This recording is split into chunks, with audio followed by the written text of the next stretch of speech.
Daniel പ്രവാചകന്റെ പുസ്തകം 6-ാമത്തെ അധ്യായം അതിൻ്റെ 10-ാമത്തെ വാക്യം. എല്ലാവർക്കും അറിയാവുന്ന വാക്യമാണ്. ദാനിയേൽ 6:10. ഇവിടെ ഇങ്ങനെ വായിക്കുന്നത്: എന്നാൽ രേഖ എഴുതിയിരിക്കുന്നു എന്ന് ദാനിയേൽ അറിഞ്ഞപ്പോൾ അവൻ വീട്ടിൽ ചെന്ന് അവന്റെ മാളിക മുറിയുടെ കിളിവാതിൽ ജെറുസലേമിന് നേരെ തുറന്നിരുന്നു. താൻ മുൻപേ ചെയ്തു വന്നതുപോലെ ദിവസം 3 പ്രാവശ്യം മുട്ടുകുത്തി തൻ്റെ ദൈവത്തിൻ്റെ സന്നിധിയിൽ പ്രാർത്ഥിച്ച് സ്തോത്രം ചെയ്തു. നമുക്കറിയാം എന്താ രേഖ. ഈ രേഖ എന്ന് പറഞ്ഞാൽ ഇവരെ കൊന്നുകളയണം. Price the Lord. കാരണം പ്രാർത്ഥിച്ചത് കൊണ്ടാണ്. ഇവർ പ്രാർത്ഥിച്ചത് കൊണ്ട് ഇവർക്ക് നേരെ ചില രേഖകൾ എഴുതി. ബാബിലോണിലാണ് അവർ നിൽക്കുന്നത്. ആമേൻ. ഇവർ ഒരാളല്ല, ഇവർ 4 പേരുണ്ട്. ആമേൻ. Shadrach, മേശക്ക്, അബേദ്നെഗോവും Daniel. ഈ 4 ബാലന്മാരെ ഒരു അടിമ പിള്ളാരെ പിടിച്ചുകൊണ്ട് വന്നത് ഇവർ അടിമകളാക്കി. ആമേൻ. ഇത് ചരിത്രമൊക്കെ നമ്മൾ വായിക്കുമ്പോൾ വളരെ ശക്തമായ ചില ചരിത്ര ഏടുകൾ ഇതിനകത്തുണ്ട്. നമുക്കറിയാം, എല്ലാവർക്കും അറിയാവുന്ന ഭാഗമാണ്. തൊട്ടുപിടകുക. Praise the lord. ആമേൻ. ആലയം തകർക്കപ്പെട്ടു. ആലയത്തെ തീ വെച്ച് ചുട്ടുകളഞ്ഞു ശേഷം അതിനകത്തുള്ള നല്ല മിടുക്കന്മാരായ കുഞ്ഞുങ്ങളെയും മിടുക്കികളായ കുഞ്ഞുങ്ങളെയൊക്കെ അടിമകളായി ബാബിലോണിലേക്ക് കൊണ്ടുവന്നു. ഈ ബാബിലോണിൽ കൊണ്ടുവന്നപ്പോൾ തന്നെ ഈ ബാബിലോണിനകത്ത് പ്രാർത്ഥനയ്ക്ക് സ്വാതന്ത്ര്യമില്ല. അവിടെ ബിംബാരാധനയാണ്. സ്തോത്രം. ആമേൻ. ഭൂതത്തിന്റെ ആരാധന എന്ന് പറയും, ബിംബാരാധന. സ്തോത്രം. ഈ നെബൂഖദ്നേസർ രാജാവിന്റെ മുൻപിൽ ആമേൻ ഈ ആരാധനകൾ ഉയരുമ്പോൾ തന്നെ ഇവർ 4 പേരും വളരെ പ്രാർത്ഥിക്കുന്നവരായതുകൊണ്ട്, ദൈവഭയമുള്ളവരും ആയതുകൊണ്ടും ആമേൻ സ്തോത്രം, വളരെ ശക്തമായി ഇവരോട് ആമേൻ ശത്രു എതിർത്തു. Price the Lord. ഇവരെന്ത് ചെയ്യുന്നു? ഇവരെന്താ ഇപ്പോ ആമേൻ പറയുന്നത്? ഇവരെങ്ങനെയാ ഇപ്പോ ഇരിക്കുന്നത്? ഇതൊക്കെ നോക്കാൻ, ഇവരെ ഇരിപ്പ്, നടപ്പ്, കിടപ്പ് ഇതൊക്കെ നോക്കി ഇവരെ സംസാരങ്ങൾ ശ്രദ്ധിക്കാൻ തന്നെ ചില വ്യക്തികളെ നിയമിച്ചു വിട്ടതുപോലെ ഇവരെ ചുറ്റി വളയുന്ന ചില വ്യക്തികൾ. ആമേൻ. അങ്ങനെ നോക്കുമ്പോൾ തന്നെ നമുക്ക് കാണാൻ കഴിയുന്നത് അതാണ് ഇവിടെ പറയുന്നത്. ആമേൻ. 10-ാമത്തെ വാക്യം: എന്നാൽ രേഖ എഴുതിയിരിക്കുന്നു എന്ന് ദാനിയേൽ അറിഞ്ഞപ്പോൾ. അപ്പൊ ദാനിയേൽ എങ്ങനെയാണ്? ഇവൻ ഒരു ദിവസം 3 പ്രാവശ്യം മുട്ടുകുത്തി ദൈവസന്നിധിയിൽ കരയുന്നവനാ. ആമേൻ. കരയുന്നവന്റെ കണ്ണുനീര് മാറ്റാൻ എൻ്റെ കർത്താവിന് കഴിയും. എങ്ങനെ? സിംഹത്തിന്റെ കൂടും എരിയുന്ന തീച്ചൂളയും. രേഖ എഴുതി തകർത്ത് കളയാൻ, നശിപ്പിച്ചു കളയാൻ.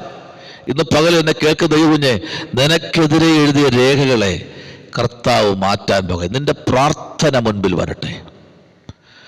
3 പ്രാവശ്യം തൻ്റെ ഭക്തനായിരിക്കുന്ന ദാനിയേൽ പ്രാർത്ഥിച്ചെങ്കിൽ, ഇന്നെന്നെ കേൾക്കുന്ന ദാനിയേൽമാർ ആരെങ്കിലും ഇരിപ്പുണ്ടെങ്കിൽ അവരോട് ആ ദൈവാത്മ പറയുന്നത്: ദാനിയേലേ, നീ പ്രാർത്ഥിക്കുക. ആമേൻ. ആ സിംഹത്തിന്റെ കൂട്ടിനകത്തും ഇറങ്ങാൻ ഒരുത്തൻ, യോഗ്യൻ പ്രാപിച്ച ഒരുത്തൻ നിപ്പുണ്ട്. Price the Lord. ഈ പ്രഭാതത്തിൽ ആമേൻ ദൈവത്തിന്റെ വലിയ മഹത്വം വെളിപ്പെടാൻ പോയ സ്തോത്രം. കാരണം ആമേൻ ഇനി എത്ര രാജാക്കന്മാർ ഇനി ഇറങ്ങി വന്നാലും, എത്ര വ്യക്തികൾ ഇനി മുമ്പിലോട്ട് വന്നാലും നടക്കത്തില്ല. കാരണം പ്രാർത്ഥിക്കുന്നവൻ ഒരു പട്ടണത്തിലുണ്ടെങ്കിൽ ആ പട്ടണത്തിനകത്ത് ദൈവപ്രവൃത്തി വെളിപ്പെടും. Praise the lord. ആമേൻ. നോക്കൂ, ഇവിടെ നമുക്ക് 10-ാമത്തെ വാക്യം അറിയാം. അവരെ സിംഹങ്ങളുടെ കൂട്ടിലേക്ക് തള്ളിയിടുവാൻ. സ്തോത്രം. Price the Lord. എന്നാൽ 18-ാമത്തെ വാക്യം പറയുന്നു, അവൻ രക്ഷപ്പെട്ട് പുറത്തു വരുന്നതായി നമുക്ക് കാണാൻ കഴിയുന്നത്. 18-ാമത്തെ വാക്യം. Price the Lord. പിന്നെ രാജാവ് രാജസന്നിധിയിൽ ചെന്ന് നോയിക്കെ ഉപവസിച്ച് രാത്രി കഴിഞ്ഞ് അവന്റെ സന്നിധി ആമേൻ ആമേൻ ഉപവസിക്കുമ്പോഴും പ്രാർത്ഥിക്കുമ്പോഴും കരയുമ്പോഴും എപ്പോഴും ദൈവത്തിന് ചിന്തിക്കേണ്ട ഒരു കാര്യമുണ്ട്. ഒരിക്കലും ഒരു ഭക്തനെ ആമേൻ വിധി പുറപ്പെടുവിച്ചിട്ട് അവൻ രാജാവിന് ഉറക്കം കിട്ടത്തില്ല. രാജാവ് ഉറക്കമില്ലാതെ ഉറക്കമെല്ലാം അവനെ നഷ്ടപ്പെട്ട്, ഉറക്കമെല്ലാം വിട്ടുപോയി രാജാവ് അതികാലത്തെ എഴുന്നേറ്റ് ആമേൻ ബന്ധപ്പെട്ട് സിംഹങ്ങളുടെ അരികെ ചെന്നിട്ട് ഗുഹയുടെ അരികെ എത്തിയപ്പോൾ അവൻ ദുഃഖത്തോടെ ദാനിയേലേ എന്ന് വിളിച്ചു. സ്തോത്രം. ഭയങ്കര ആമേൻ ദുഃഖത്തോടെ. കാരണം അവൻ്റെ ഉറക്കമെല്ലാം പോയി.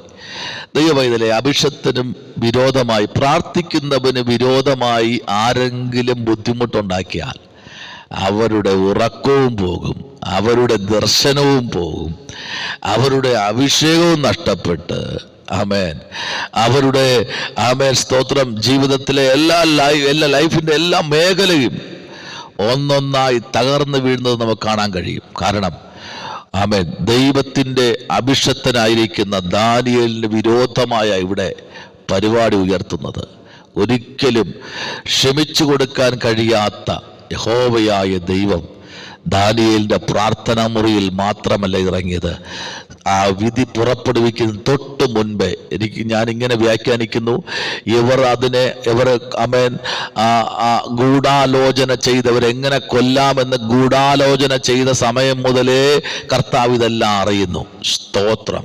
ഗൂഢാലോചന മുറിക്കകത്തും ദൈവം ഇറങ്ങിച്ചെന്നു.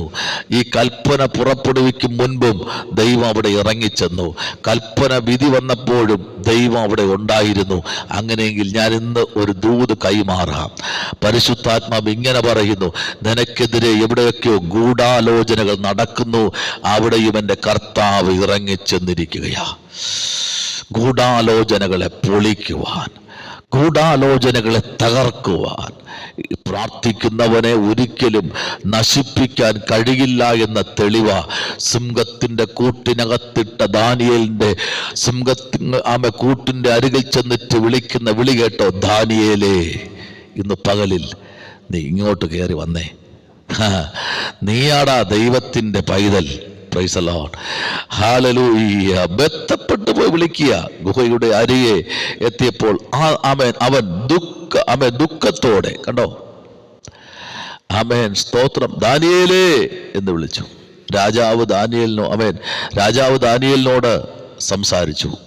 ജീവനുള്ള ദൈവത്തിൻ്റെ ദാസനായ ദാനിയേലേ, നീ ആമേൻ സ്തോത്രം, ഇടവിടാതെ സേവിച്ചിരിക്കുന്ന നിന്റെ ദൈവം സിംഹങ്ങളിൽ നിന്നും നിന്നെ രക്ഷിപ്പാൻ, ആമേൻ പ്രൈസ് ദി ലോർഡ്, ഇന്ന് പകൽ നിന്നെ രക്ഷിപ്പാൻ എൻ്റെ കർത്താവ് ഇറങ്ങി വരും. പ്രാർത്ഥിക്കാം.